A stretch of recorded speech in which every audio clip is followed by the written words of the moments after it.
Pour ou contre? Favorable ou défavorable? Mitigé ou sans opinion concrète? C'est dans cette vidéo que l'on argumente et que l'on conteste. Une fois par mois, une question sera posée sur un sujet concernant la K-pop et c'est à vous d'y participer pour espérer gagner le débat. La question du mois était: est-ce que tout projet usant des codes de la K-pop peut être considéré comme de la K-pop ou est-ce que le genre est porté exclusivement par les personnes d'origine coréenne? Vous avez été nombreux à nous répondre et il est temps de découvrir vos commentaires. Comme d'habitude, avant de rentrer dans le vif du sujet, essayons de faire un point sur qu'est-ce que la K-pop. La K-pop, ou pop coréenne, est un courant musical originaire de Corée du Sud qui englobe une large gamme de genres musicaux. Mais elle est surtout caractérisée par plusieurs éléments audiovisuels distincts. Premièrement, une musique accrocheuse et diversifiée, allant de la musique pop entraînante aux ballades émotionnelles, en passant par le hip-hop, le R&B, l'électro, le rock. Bref, vous avez compris, et cela bien sûr chanté majoritairement en coréen. Deuxièmement, la danse synchronisée et chorégraphiée au millimètre. Composante essentielle de la K-pop, les groupes passant des heures à répéter pour assurer des performances impressionnantes sur scène. Troisièmement, l'esthétique visuelle distinctive, que cela soit dans les MV soigneusement montés, des tenues à la pointe de la mode et leur image à 100% dans les critères de beauté coréens, belle, charismatique et à la tendance parfaite. Quatrièmement, et c'est ce qui nous intéresse le plus, le multiculturalisme et le multilinguisme. La K-pop est devenue de plus en plus internationale au cours du temps, avec des artistes de différentes nationalités recrutés, ce qui ajoute une nouvelle dimension à la musique. De plus, de nombreuses idoles de K-pop enregistrent des chansons en plusieurs langues pour atteindre un public mondial plus large. Et le dernier élément distinctif est bien sûr l'industrie du divertissement coréen, moteur même de la K-pop. Des sociétés de production coréennes spécialisées appelées agences qui recrutent et forment des jeunes talents, supervisent leur développement artistique, produisent leur musique et leur contenu visuel et gèrent leur promotion et leur carrière. Ces agences investissent massivement dans la formation et la promotion de leurs artistes ainsi que dans la production de contenu de haute qualité pour attirer l'attention du public et des médias tant en Corée qu'à l'étranger. Donc bon, on pourrait partir du principe que tout ce que produit cette industrie est de la K-pop. Et c'est ce que nous dit ce commentaire. Pour moi, bien sûr que c'est de la K-pop, même si c'est pas des Coréens qui la font. C'est pas une question de nationalité, c'est une question de formation, de langue utilisée et de chansons chantées. Selon moi, je vais passer les groupes un par un. D'abord Yoja Idol, il y a quand même 2 membres coréennes et elles chantent en coréen, donc pour moi c'est de la K-pop. Pour Black Swan, là c'est différent car aucune membre n'est coréenne, mais elle chante en coréen.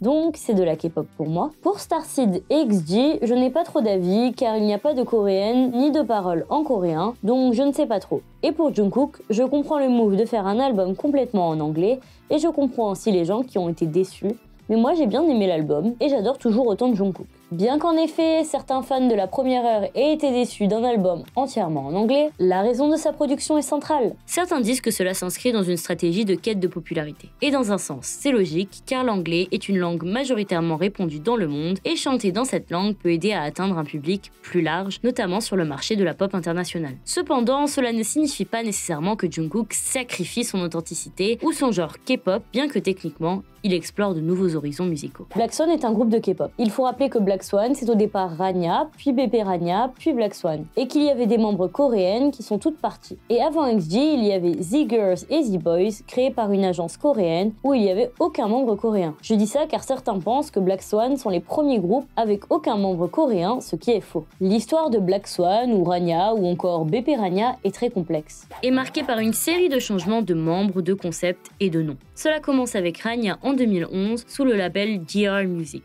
Le groupe a connu plusieurs changements de membres et en disant plusieurs, je suis gentille. En 2016, elles ont été relancées sous le nom de BP Rania, avec l'ajout encore de nouvelles membres, mais le groupe a continué à rencontrer des difficultés en termes de promotion et de succès commercial. Et en 2019, car jamais 203, le groupe a été rebaptisé Black Swan, marquant un nouveau départ dans leur parcours musical. Avec ce changement de nom, le groupe a également intégré 2 nouveaux membres. Ça fait beaucoup là, non? Black Swan s'est démarqué en incorporant des éléments de divers genres musicaux dans leur travail, tout en maintenant une esthétique visuelle distinctive. Le groupe a toujours connu des idoles d'origine assez inédites dans le milieu, notamment avec Alex, Fatou ou Sriya. Et si vous voulez une vidéo sur l'intégralité de Rania, n'hésitez pas à nous le dire dans les commentaires. Dans la même idée, on retrouve Z-Girls et Z-Boys, 2 groupes multinationaux créés par l'agence coréenne Zenith Media Content dans le but de promouvoir la diversité culturelle et linguistique au sein de l'industrie de la K-pop. Ils ont attiré l'attention à l'international grâce à leur concept unique. Chaque groupe avait en son sein un Taïwanais, un Indien, un Philippin, un Thaï, un Japonais, un Vietnamien et un Indonésien. Cependant, malgré leur potentiel et leur popularité croissante, The Girls et The Boys ont rencontré des difficultés en cours de route. L'agence ZMC a dû faire face à des problèmes financiers et de gestion qui ont impacté la promotion et les activités des groupes.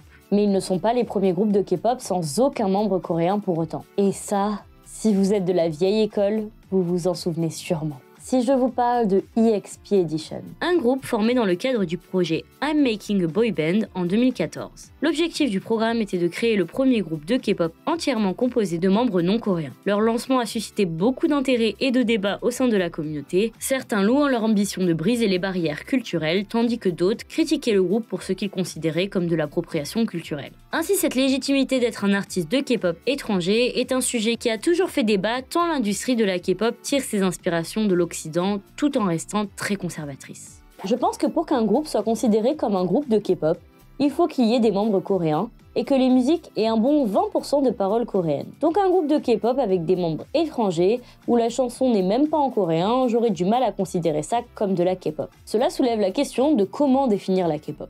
Traditionnellement, elle est associée à des chansons en coréen, interprétées par des groupes sud-coréens. Cependant, avec l'internationalisation du genre, voir émerger des groupes avec des membres étrangers et des chansons dans différentes langues est devenu courant. La problématique réside dans la façon de définir la K-pop dans ce paysage musical en constante évolution. Et est-ce qu'une agence coréenne suffit à se considérer comme appartenant à la K-pop ? Le cas de K-pop a été brandé ainsi exprès pour insister sur l'origine coréenne du phénomène. Après, est-ce que le sous-produit de quelque chose est encore cette chose ? Disons qu'elle en contient l'essence, qu'elle est issue d'une matrice qu'est la K-pop.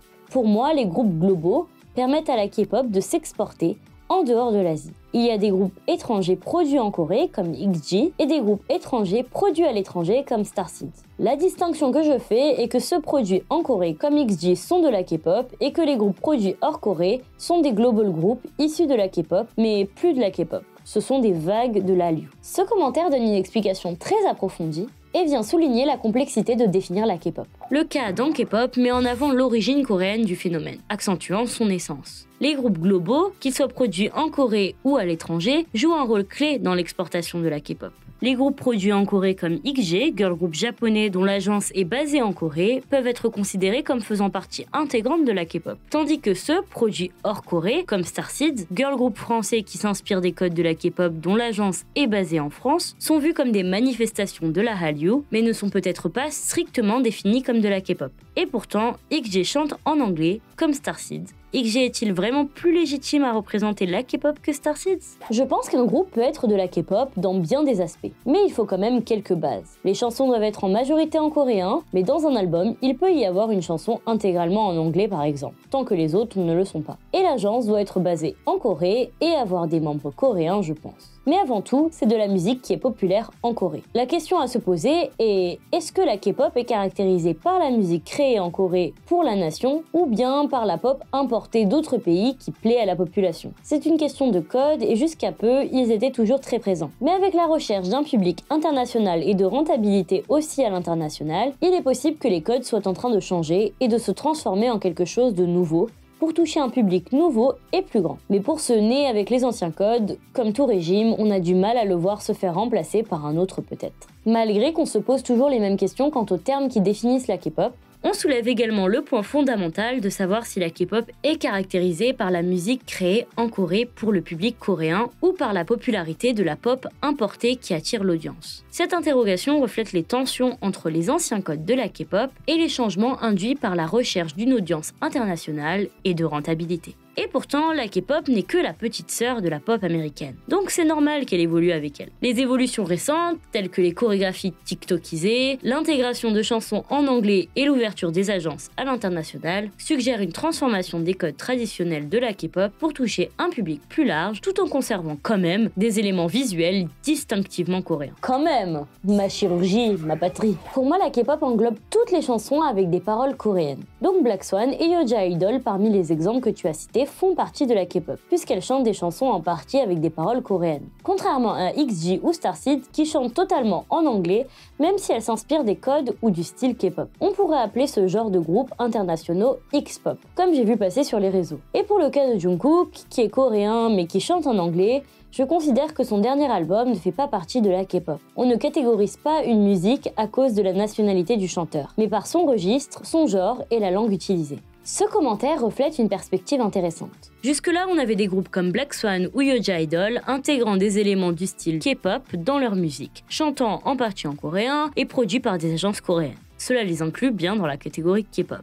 En revanche, des groupes comme XG ou Starseed, bien qu'ils s'inspirent du style K-pop, ne chantent qu'en anglais, ce qui les différencie de la K-pop traditionnelle. Cependant, cette distinction soulève également une autre question plus large, mettant en avant l'importance du registre, du genre et de la langue utilisée. Ainsi, un album entièrement en anglais, utilisant des codes très américains du style, des meufs sur des limos, même s'il est interprété par des artistes coréens comme Jungkook, ne serait pas considéré comme de la K-pop, mais plutôt de la pop. Cette analyse met en lumière deux aspects, à savoir faire partie de la K-pop ou être la K-pop, car bon, quand tu as passé 10 ans de training, que tu as quitté tes parents à 15 ans, que tu as fait toute ta vie des musiques en coréen et que maintenant que ça marche, tu veux faire un album de registre pop américaine, ça ne mérite pas de te virer ad vitam aeternam de la catégorie K-pop. L'autre aspect étant de faire de la K-pop, et suggère que cela ne se limite pas à la nationalité des artistes, mais plutôt à des caractéristiques stylistiques et parfois aussi linguistiques.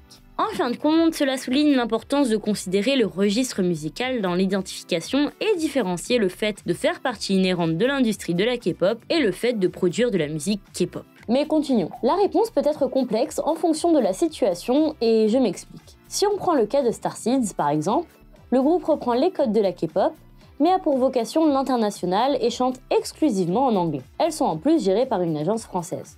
Dans ce cas, c'est certes inspiré, mais ce n'est pas de la K-pop. Dans le cas de Black Swan, par exemple, toutes les membres sont certes étrangères, mais ont reçu le même entraînement que des idoles, tout en étant sous une agence coréenne. Couplons cela avec le fait qu'elles chantent en coréen, là, c'est de la K-pop. Inspiration ne veut pas forcément dire K-pop. Et ce n'est pas parce que des membres ne sont pas coréens que ce n'est pas de la K-pop. Pour moi, tout va dépendre de qui produit le groupe, agence coréenne ou pas. La langue des chansons, coréen, et aussi quel est le public cible. Le mélange de tous ces points permet pour moi de déterminer s'il s'agit de la K-pop. Parce que si on reprend la base, les groupes sont créés par des agences coréennes, chantent en coréen, pour des Coréens. C'est par la suite que ça s'est internationalisé. Je ne sais pas si ma réponse est compréhensible, t'inquiète elle l'est. C'est une question avec laquelle on cogitait avec J'ai pas le temps à propos de Vicha pendant un bon moment. Ça montre que c'est pas évident en réalité. Ce que nous dit Digistan Soshi est super intéressant. Car maintenant la question est de déterminer si un projet musical utilisant les codes de la K-pop peut être considéré comme de la K-pop.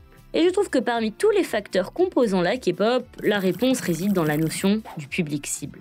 La K-pop, en tant que genre musical, a évolué au-delà de ses origines coréennes et a acquis une reconnaissance internationale. Ainsi, un projet musical peut être considéré comme de la K-pop s'il s'inspire de ses codes esthétiques et musicaux, même s'il est produit et interprété par des artistes non coréens. Ce qui importe le plus, c'est l'adhésion à ces codes culturels et à la manière dont le projet est reçu par son public cible. Vicha est souvent cité comme le meilleur exemple dans ce contexte. En effet, ce groupe féminin américain a été formé par JYP Entertainment et Republic Records à travers le survival show A2K. Vicha est officiellement titré en tant que groupe américain, pourtant le groupe est issu d'une agence coréenne et bien qu'elle chante en anglais, elles suivent les normes de production et de performance de l'industrie coréenne. Voilà pourquoi la question du public cible est si importante. Nous serons tous d'accord pour dire que XG est un produit de la K-pop. En tout cas, qui pourrait être considéré comme de la K-pop à cause de son agence basée en Corée. Mais nous sommes aussi tous d'accord pour dire que sa cible est un public essentiellement international. Donc, est-il représentatif de la K-pop ? A contrario, Vicha est un groupe américain usant de tous les critères de la K-pop, à part la langue, encore une fois. Et surtout si vous osez me dire que cela est destiné à un public international ?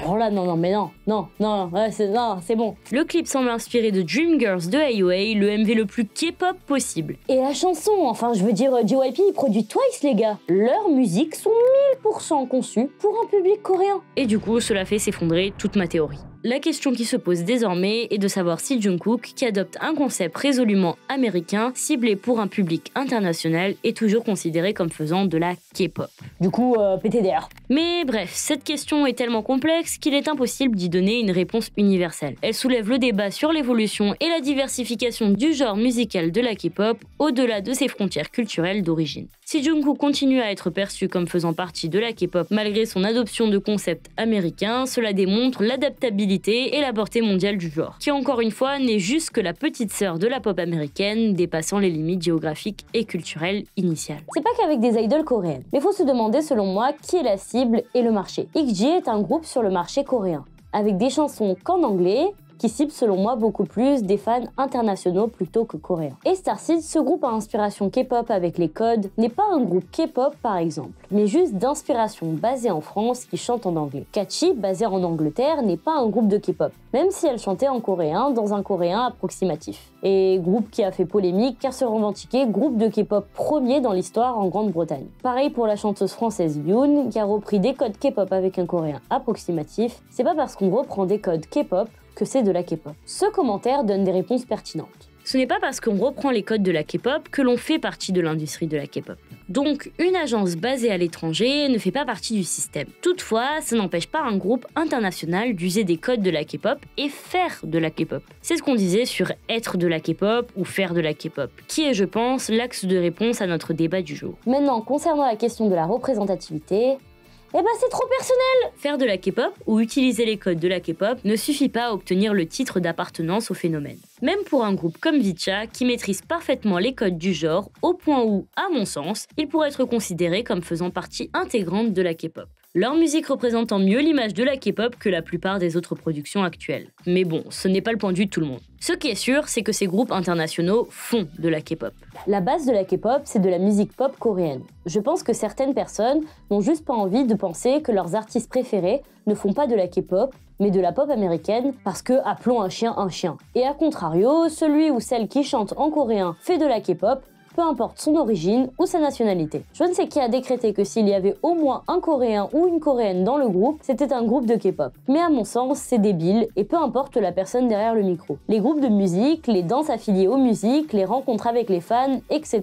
n'ont pas été créés par la K-pop. Ça a toujours existé dans le monde entier, même si c'est en partie pour ça qu'en tant que K-pop stan, on l'identifie le plus. Je suis pour que chaque artiste qui veut se lancer des défis le fasse, peu importe la langue utilisée. Je ne suis même pas sûre que les artistes eux-mêmes pensent à ça. Nous les mettons dans une case qui ne sert à rien. Si certains n'aiment que les musiques en coréen, il y a, je pense, assez de diversité dans l'univers de la musique pour que tout le monde trouve ses préférences. Et je trouve ce commentaire parfait pour finir cette vidéo, où chacun se fera sa propre opinion à partir de tous ces commentaires. Merci d'avoir regardé notre vidéo. N'hésitez pas à nous mettre votre avis dans les commentaires, à partager et à liker cette vidéo. Il est temps de vous dévoiler la question du débat du mois prochain et je pense qu'elle va vous plaire. Est-ce légitime de faire débuter des groupes via des survival? Je vous laisse une semaine pour répondre à la question sous ce post et on se retrouve très bientôt avec vos commentaires. Transition, coque de téléphone.